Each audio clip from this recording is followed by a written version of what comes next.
तो इस खास बुलेटिन में आपका स्वागत है। मैं हूं डिम्पी कालरा। तो आज मार्केट के अंदर दिन भर एक रेंज का कारोबार होता हुआ दिखा। आज भी वही जद्दोजहद चलती रही। मार्केट ने 17,800 को खोया नहीं, 18,000 पाया नहीं, या फिर ये कह सकते हैं 18,000 के ऊपर टिका नहीं। मार्केट के में एक बहुत ही नैरो, बहुत ही कंसोलिडेशन देखने को मिल रहा है इस रेंज के अंदर। छोटी रेंज उठापटक उसके अंदर ज़्यादा है, और अगर आप ऑप्शंस में ट्रेड कर रहे हैं तो मुश्किल ज़्यादा हो रही होगी।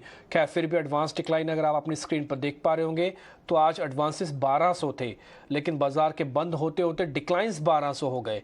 इसका मतलब यह है कि बाजार खुलने के बाद ज़्यादातर हिस्सा मार्केट का आज कमज़ोर था। अगर आज बड़े शेयर्स की कैटेगरी आप चेक करेंगे ना, तो रिलायंस, आईसीआईसीआई, एक्सेस, ये कुछ एक बड़े शेयर्स थे जिन्होंने आज मार्केट पर दबाव बनाया। खैर, लेवल के हिसाब से आज हमने 17,900 के नीचे क्लोज किया है, बट 800 के ऊपर टेक्निकली अगर चेक किया जाए तो हम एक सपोर्ट पे ही क्लोज करके गए हैं।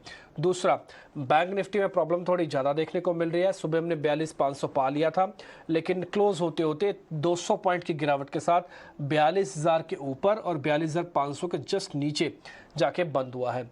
कुल मिला के आज का दिन अगर जो सेवियर था वो कुछ हद तक आईटी कंपनीज थी। अगर आज आईटी नहीं होते तो आज गिरावट ज़्यादा होती और 17,800 के भी आप नीचे होते। खैर, आज मार्केट का पूरा लेखा जोखा क्या रहा, एक एक करके मैं आपके सामने रखता चलता हूँ। सबसे पहले आज के टॉप गेनर्स चेक करते हैं निफ्टी के। आज बाजार को संभाला किसने? आज टेक महिंद्रा के अंदर तेजी आई। HCL टेक, इन्फोसिस, विप्रो, इन सब के अंदर तेजी की वजह से आईटी इंडेक्स ना केवल 1% ऊपर जाके बंद हुआ, बल्कि इन 5-6 शेयर जो तेजी वाले शेयर्स हैं, इनमें सिर्फ और सिर्फ आपको आईटी कंपनीज ज़्यादा दिख रही होंगी। एक और कंपनी भी है, हीरो मोटोकॉर्प, इसके पास अच्छा स्ट्रॉन्ग बेस बना हुआ है। ये भी आज टू व्हीलर सेगमेंट में थोड़ा ऊपर गई है। आज किन शेयर्स में नुकसान था, यानी कि निफ्टी के अंदर गिरने वाले, गिरावट वाले शेयर्स जब आपकी स्क्रीन पर आएंगे, वहाँ पे Adani enterprises, axis bank, TCS, Hindalco और JSW स्टील, यानी कि मेटल्स के अंदर थोड़ा दबाव था। अडानी ग्रुप के अंदर आज वापस से थोड़ा प्रेशर बना है। जब जब बाजार थोड़ा चलता है तो शॉर्ट कवरिंग स्मार्ट आती है, लेकिन जिस दिन बाजार गिरता है उस दिन अडानी ग्रुप के शेयर्स भी नोटिस होते हैं, गिरते हैं। तो थोड़ा इससे ध्यान से आपको ट्रेड करने की ज़रूरत है। आगे बढ़ते हैं, छोटे मझोले शेयर्स की कैटेगरी चेक करेंगे तो वहाँ पर आपको दिखेगा कि छोटे बैंकों का थोड़ा दबदबा था, सरकारी बैंकों का। जिस लिस्ट में आप यूको बैंक देख पा रहे हैं, ये करीब 8% ऊपर। इसके अलावा ट्रैवल एंड टूरिज्म से ईज माई ट्रिप, अदानी की कंपनी अदानी ग्रीन्स वो चली है। जर्स डायल के नंबर अच्छा है, सर्किट लग गया। और इसके अलावा रतन इंडिया जैसी कंपनीज हैं जिनके मैनेजमेंट 2 दिन पहले हमारे साथ थी, वो बता रहे थे नए वेंचर्स में वो जाना चाहते हैं, जिसमें वो ड्रोन बनाएंगे और कुछ रिन्यूएबल एनर्जी के अंदर जाएंगे। उसका बेनिफिट भी आज मिला, वो शेयर भी आज 14-15% ऊपर था। आज फिर से एक स्टार्टअप बेस्ड कंपनी जो पिछले साल लिस्ट हुई थी, नायका, वो आज पिटी, आज 5% नीचे। फर्टिलाइजर शेयर्स के अंदर प्रॉफिट बुकिंग हो रही है। डी मार्ट की Q3 की अपडेट्स आए जिसके से वो पिट गया, नंबर्स भी थे, 4% नीचे है। साथ ही गोडफ्रे फिलिप्स के अंदर भी प्रॉफिट बुकिंग हुई है। ये कुछ एक शेयर्स थे मिड कैप कैटेगरी के जिन्होंने दबाव बनाया। साल का हाई जिन शेयर्स ने बनाया वो आपकी स्क्रीन पर आएंगे। उसमें L&T फाइनेंस होल्डिंग है, इसके अलावा IDFC है। ये कुछ एक शेयर्स थे जिन्होंने साल का हाई टेस्ट किया। फेडरल बैंक के भी नंबर आने के बाद ये ना केवल हारे निशान में जाके बंद हुआ, बल्कि इसने आज साल का नया हाई भी टेस्ट किया है। एडलवाइस के अंदर भी हमने देखा कि वॉल्यूम और प्राइस दोनों अच्छे थे और इसने भी साल का नया हाई टेस्ट किया है। इसके अलावा जो 52 वीक लो बनाया जिन शेयर्स ने, उसमें नायका को 1 साल अब होने को है। वैसे अगर आप देखें तो लक्स इंडिया, ग्लैंड फार्मा, ये कुछ एक और शेयर्स थे जिन्होंने साल का हाई यानी कि लो टेस्ट किया है। और इसके अलावा लॉरस लैब भी कुछ ऐसी ही है जिसने आज साल का नया लो टेस्ट किया। तो कुल मिला के मार्केट के अंदर एक रेंज के अंदर स्पेसिफिक काम हो रहा है। जैसे आज आईटी चला, हो सकता है कल आपको वापस बैंक या ऑटो कंपनीज चलते हुए दिखें। तो जो ट्रेंड है वही मार्केट का फ्रेंड है, कुछ हद तक ऐसे ही देखने को मिल रहा है। आगे बढ़ते हैं। आज हमने सुबह योगेश पाटिल से बातचीत की थी। वो मार्केट्स के बारे में हमसे ये कह रहे थे कि बाज़ार अभी शायद रेंज में रहेगा, लेकिन आपको सेक्टर स्पेसिफिक होकर ट्रेड करना होगा। वो PLI मैन्युफैक्चरिंग को लेकर भी अपनी बात रख रहे थे। आइए सुन लेते हैं LIC म्यूचुअल फंड के chief investment officer Yogesh Patil क्या कह रहे हैं। बिजनेस फंडामेंटल तो इम्प्रूव हुआ ही है, बट ये सिलेक्टिव है। कुछ कंपनीज के लिए बेटर है, कुछ कंपनीज के शायद 6 महीने बाद आएंगे नंबर। बट मोर और लेस जितने भी केमिकल्स है वहां पे मिक्स्ड, सब जगह मिक्स्ड है सारे सेक्टर्स में, क्योंकि सबका इन्वेंटरी लेवल अलग है, सबके बिजनेस मॉडल्स अलग है, सबके क्लाइंट्स अलग है। तो इसके लिए एक्सपोर्ट में हमें ये देखना है कि कौन सा क्लाइंट है, who is the buyer, and उसी के हिसाब से आपका बिजनेस इम्पैक्ट होता है। बट कई बार क्या होता है, जैसे बायर कंटिन्यूस बाय करता जा रहा है तो उसमें दिक्कत नहीं आएगी। लेकिन जो जिसका बिजनेस मॉडल स्ट्रांग होता है वो, या फिर वो प्रोडक्ट में या जो भी उसका प्रोडक्ट है उसमें उसका कॉम्पिटिटिव एज होता है, तो इससे उसका बार्गेनिंग पावर हमेशा बना रहता है और उसमें कभी भी आपको 1 या 2 महीने का ब्लिप मिलेगा, लेकिन वापस फिर से बिजनेस फिर से अच्छा एक्टिव हो जाता है। कोई भी फंडामेंटल कॉल जो है थोड़ा लंबा होता है, और शॉर्ट टर्म जो है हम लोग ऐसा बिलीव करते हैं कि न्यूज ड्रिवन या इवेंट ड्रिवन होता है, तो नॉर्मली हम लोग उसको इग्नोर करते हैं। बट एट सेम टाइम पे कई बार हमको दोनों कॉम्बिनेशन भी मिल जाते हैं। अगर आप देखेंगे आईटी बिजनेस है या फिर बैंकिंग बिजनेस है, देखिए बैंकिंग में भी क्रेडिट ग्रोथ तो ऊपर आ ही रही है, तो उसका पॉजिटिव इफेक्ट देख रहे हैं आप। और सेम टाइम पे गवर्नमेंट ने बहुत सारे पीएलआई स्कीम्स को लॉन्च किए है। तो ऑब्वियसली जो आपने बोला चल रहा है, ये है कि मैन्युफैक्चरिंग थीम जो है उस पर हम लोग बुलिश है और वही हमको आगे नजर भी आ रहा है। तो ये ऐसी 5 थीम होती है, जैसे कंसोलिडेशन है, डिजिटलाइजेशन है, रिफॉर्म्स है, मेक इन इंडिया मैन्युफैक्चरिंग है, और डिस्क्रिशनरी कंजम्पशन है। तो ये 5 थीम जो है ना, इंडिया को एक हम लोग देख रहे हैं इसमें, और ये थीम जो है अगले 5 से 8 साल तक कंटिन्यूज रहेगी, और इससे इंडिया का ग्रोथ रेट हमेशा मेंटेन रहेगा 6% के आसपास। क्योंकि ये जो थीम है इरिवर्सिबल है। जैसे हमने देखा कि चाइना ने 20 साल ग्रो किया, अभी इंडिया का टाइम आया, क्योंकि चाइना में बिकॉज ऑफ कोविड है बोलेंगे, या फिर वर्किंग एज पॉपुलेशन वहां पे कम हो रही है, उसका इफेक्ट से इंडिया की तरफ काफी सारे मैन्युफैक्चरिंग शिफ्ट होते नजर आ रही है। और हमने कॉर्पोरेट जगत पे बहुत से कंपनीज को, स्पेशली एमएनसी कंपनीज को भी काफी इन्वेस्टमेंट करते हुए देखा है। ज्यादा करके यूएस बेस्ड कंपनी ने काफी अपना ग्रॉस ब्लॉक बढ़ाए हुए हैं। तो ये स्ट्रक्चरली जो बातें कर रहे थे, थोड़ा थोड़ा दिखना चालू हुआ है। हो सकता है कि आने वाले क्वार्टर्स में या सालों में और बढ़ के दिखे, क्योंकि पीएलआई में बहुत और इंटरेस्ट दिखाया है। ठीक है, अभी आप योगेश पाटिल को सुन रहे थे, जो कि एलआईसी म्यूचुअल फंड्स के चीफ इन्वेस्टमेंट ऑफिसर्स हैं। वो आपको मार्केट के बारे में, साथ ही सेक्टोरियल में मैन्युफैक्चरिंग वगैरह के बारे में जानकारी दे रहे थे। आगे बढ़ते हैं। आज जैसे हमने कहा, आज दबदबा तो थोड़ा सरकारी बैंकों का वेटेज के हिसाब से कम, बट की कन्विक्शन के हिसाब से थोड़े ज़्यादा थे। आज सरकारी बैंक क्यों चले? क्या मोतीलाल ओसवाल से इसका कोई कनेक्शन है? उन्होंने अगर रिपोर्ट निकाली तो उस रिपोर्ट में क्या बात रखी है, ये मेरी सहयोगी आशीष आपको बता रही है। आशीषा, बताएं आप। पब्लिक सेक्टर बैंक्स पिछले कई दिनों से फोकस में है, आज भी फोकस में है, बिकॉज मोतीलाल ओसवाल की एक रिपोर्ट आई है पब्लिक सेक्टर बैंक्स पर। उन्होंने कहा कि टॉप 7 पब्लिक सेक्टर जो बैंक्स है, उनका FY23 में, FY25 में total profit after tax 1.3 trillion rupees पर आ सकता है, वर्सेस अ लॉस जो कंपनीज ने 594 बिलियन रुपीस का लॉस रिपोर्ट किया था FY18 में। अर्निंग्स की क्वालिटी इंप्रूव होती हुई नजर आ रही है पब्लिक सेक्टर बैंक्स के लिए, और अर्निंग्स में जो ग्रोथ देखने को मिल रहा है इस क्वार्टर में और जो प्रीवियस क्वार्टर में देखने को मिला था, वो कंटिन्यू होता हुआ नजर आएगा।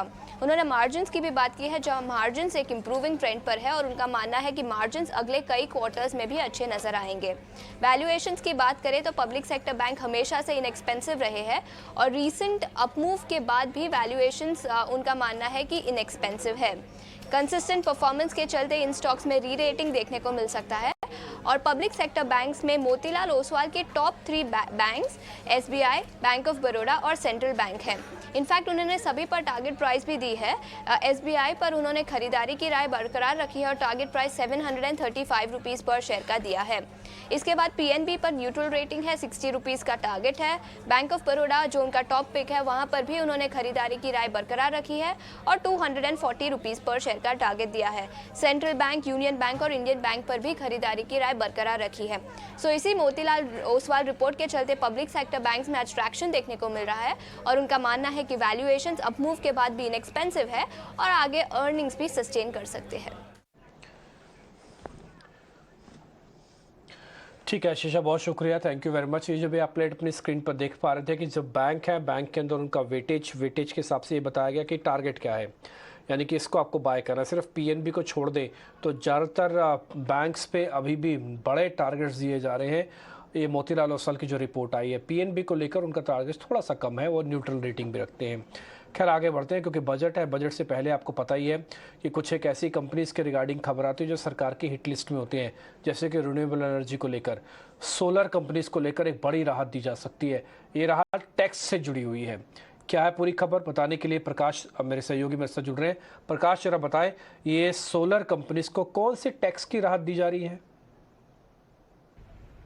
देखिए, सोलर पावर जनरेट करने वाली कंपनियों को बड़ी राहत मिल सकती है। सूत्रों के हवाले से जो जानकारी हमें मिल रही है उसके हिसाब से सोलर पीवी सेल्स और सोलर पीवी मॉडल्स के इंपोर्ट में ये राहत दी जा सकती है, खासकर वैसे प्रोजेक्ट्स के लिए जो कि मार्च 2021 से पहले अवार्ड कर दिए गए थे। 3 तरह के राहत देने पर विचार किया जा रहा है। पहला तो ये कि ऐसे प्रोजेक्ट्स जो कि कंपनियों को मार्च 2021 से पहले हासिल हो गए थे, उनके लिए ग्रैंडफादरिंग प्रोविजन लागू किया जा सकता है। मतलब ये कि बेसिक कस्टम ड्यूटी में ऐसे इक्विपमेंट्स के इंपोर्ट पर छूट दी जा सकती है। जैसा कि आपको पता है कि मार्च 2021 में सरकार ने इस बात की घोषणा की थी कि सोलर पीवी सेल्स के इंपोर्ट पर 25% का बेसिक कस्टम ड्यूटी और सोलर पीवी मॉडल्स के इंपोर्ट पर 40% का बेसिक कस्टम ड्यूटी जो है वो लगेगा। चीन से जो आयात है उसको हतोत्साहित करने के मकसद से इसकी घोषणा की गई थी। लेकिन अब कंपनियों को काफी दिक्कत आ रही है क्योंकि सफिशिएंट इक्विपमेंट्स जो हैं इस वक्त डोमेस्टिक मार्केट में उपलब्ध नहीं है। जो दूसरी राहत जिस पर चर्चा चल रही है वो ये कि इन केस अगर ग्रैंडफादरिंग के प्रोविजन को वित्त मंत्रालय नहीं मानता है तो एक सेपरेट फंड बनाया जाए जिसके जरिए सोलर डेवलपर्स को कॉम्पनसेट किया जाए। जो तीसरी राहत जिस पर चर्चा चल रही है वो ये कि इक्विपमेंट्स के प्रोक्यूरमेंट के लिए जो approved list of models and manufacturers होता है, जिसको कि LMM लिस्ट बोलते हैं, उसके प्रावधानों को रिलैक्स किया जाए और इस लिस्ट को कम से कम 2 साल तक लागू न किया जाए, ताकि कंपनियों को इस बात की छूट मिल जाए कि वो जहां भी उनको सस्ता इक्विपमेंट मिले वो उसका इंपोर्ट कर पाए। इस पर भी विचार किया जा रहा है। Ministry of new and renewable energy ने वित्त मंत्रालय से संपर्क किया है कि कंपनियों को तुरंत राहत दी जाए ताकि ये जो प्रोजेक्ट्स हैं उस समय पर पूरा किया जा सके। इसके अलावा कंपनियों ने यह भी कहा है कि क्योंकि जब basic custom duty solar PV sales और सोलर पीवी मॉडल्स पर लागू नहीं किए गए थे तब उन्होंने काफ़ी अग्रेसिव बिड किया था इन प्रोजेक्ट्स के लिए, लिहाजा कस्टम ड्यूटी लागू होने के बाद उनका जो कॉस्ट है वो काफ़ी बढ़ गया है, लिहाजा उनको तुरंत राहत देने की ज़रूरत है। ऐसे में वित्त मंत्रालय इस प्रस्ताव पर विचार कर रहा है और तुरंत ऐसे प्रोजेक्ट्स को राहत दी जा सकती है। और अगर राहत दी जाती है तो करीब करीब 30 गीगावाट कैपेसिटी के ऐसे प्रोजेक्ट्स हैं, सोलर पावर प्रोजेक्ट्स हैं, जिनको तुरंत राहत मिल सकती है। ठीक है प्रकाश, बहुत शुक्रिया, थैंक यू वेरी मच ये खबर पूरी बताने के लिए। इस बीच हम अगली खबर की तरफ बढ़ते हैं। आज हमने एक आपका एक्सक्लूसिव खबर बताई थी कि यूनियन बैंक एक QIP लेके आ रहा है, 3,500 करोड़ का एक QIP है। ये एक्सक्लूसिव खबर, ये सोर्स बेस्ड खबर लगी थी हमारे सहयोगी अंकुर के हाथ में, वही आपको सारी डिटेल भी बताने वाले हैं। अंकुर बताएं आप।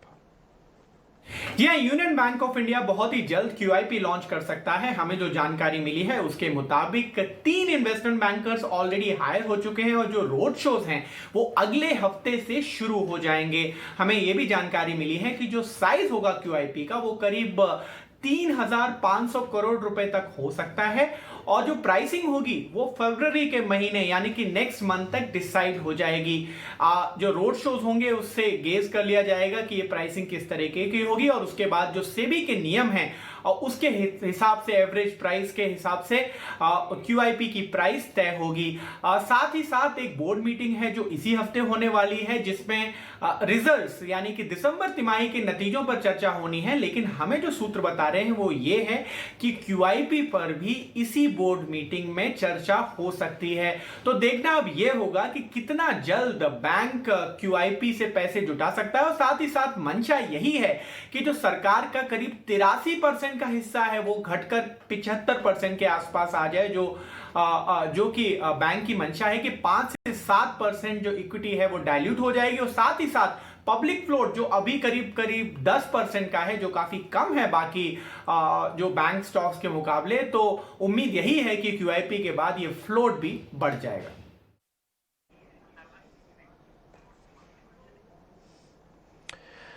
ठीक है अंकुर, ये आपको पूरी जानकारी दे रहे थे कि इस को लेकर क्या बातचीत रखी जा सकती है। हालांकि आज फेडरल बैंक के नंबर्स भी आए, नंबर्स के बाद शेयर ठीक ठाक बंद भी हुआ है। तीसरी तिमाही के इसके नतीजे थे। बताने के लिए हर्ष मेरे साथ जुड़े कि नंबर्स एक्चुअली थे कैसे, क्योंकि HDFC के नंबर आने के बाद ये शेयर भी ठीक चला, फेडरल बैंक भी ठीक चला। आइए सुनते हैं फेडरल बैंक को लेकर हर्ष का क्या एनालिसिस है। हर्ष बताएं आप। जी हाँ, तो फेडरल बैंक ने अपने Q3 FY23 के आंकड़े निकाले और जो नेट इंटरेस्ट इनकम है वो 1957 करोड़ पे आया है। स्ट्रीट एक्सपेक्ट कर रहा था कि अराउंड 1850 ऑड करोड़ पे आएगा, तो एक 100 करोड़ एक्सेस आया है NII में, जो कि अप है 27% ईयर ऑन ईयर बेसिस पे। जब ऑपरेटिंग प्रॉफिट की बात करें वो भी अराउंड 75-80 ऑड करोड़ से ज़्यादा आया है। 1275 करोड़ पे वो नंबर आया है, 40% ईयर ऑन ईयर ग्रोथ दिखा है। और प्रोविजंस का number slightly lesser than expected आया है। प्रोविजंस का नंबर अराउंड 200 करोड़ के आसपास आया है, जो कि 26% लोअर है जब मैं क्वार्टर ऑन क्वार्टर बेसिस पे वो नंबर को कंपेयर करूं।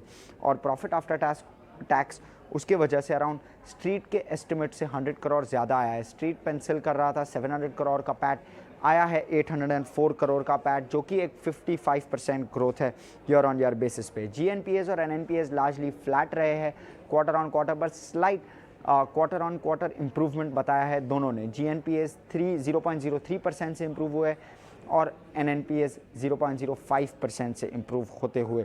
और जो ROA ऑफ द बैंक है, क्योंकि प्रॉफिटेबिलिटी सर्ज हुआ है, ROA 1.3% पे और निम 3.5% पे। अब ये काफ़ी सालों से ऐसा निम दिखा नहीं है फेडरल बैंक से, काफ़ी स्ट्रॉन्ग नतीजे फेडरल बैंक के।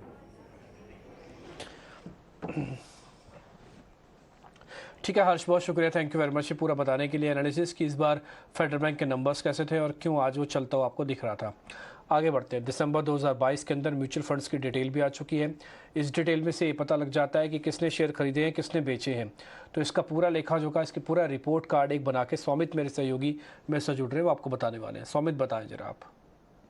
अगर आप देखेंगे तो दिसंबर महीने में म्यूचुअल फंड्स ने करीब 7,280 crore rupees on net basis deploy किया था मार्केट में, जो कि लगभग 3 गुना ज़्यादा था नवंबर महीने से। अब उसके अलावा अगर आप देखेंगे तो सेक्टर वाइज देखेंगे तो फाइनेंशियल्स और मेटल्स पे एक्सपोजर ऐड किया था म्यूचुअल फंड्स ने दिसंबर महीने में, जबकि IT, टेलीकॉम और मीडिया जैसे सेक्टर्स में उन्होंने अपनी एक्सपोजर को कम कर दिया। कैश लेवल की अगर हम बात करें तो वो भी हल्का सा कम हुआ है। म्यूचुअल फंड्स का करीब 4.5% ऑफ द टोटल AUM है दिसंबर में। पहले ये नंबर करीब 4.6% के आसपास था। अब लार्ज कैप्स में अगर हम देखें तो हमें जो शेयर प्राइसेस में वीकनेस देखने को मिली थी NTPC और नायका के दिसंबर महीने में, इस मौके को म्यूचुअल फंड्स ने यूटिलाइज किया है और शेयर्स ऐड करने के लिए इन कंपनीज में। और उसके अलावा अगर हम देखें तो बैंक ऑफ बड़ौदा और एक्सिस बैंक में हमें अच्छा खासा एक रैली देखने को मिला था दिसंबर महीने में, और इस मौके को म्यूचुअल फंड्स ने यूटिलाइज किया है अपने शेयर्स बेचने के लिए इन दोनों काउंटर्स में। ठीक है सौमित, बहुत बहुत शुक्रिया, थैंक यू वेरी मच ये पूरी डिटेल बताने के लिए कि किन शेयर्स को बेचा गया और किन शेयर्स को खरीदा गया। ये अलग अलग कैटेगरीज हैं जिसके बारे में डिटेलिंग आपको सौमित बता रहे थे। फिलहाल इस कार्यक्रम से इतना ही, नमस्कार।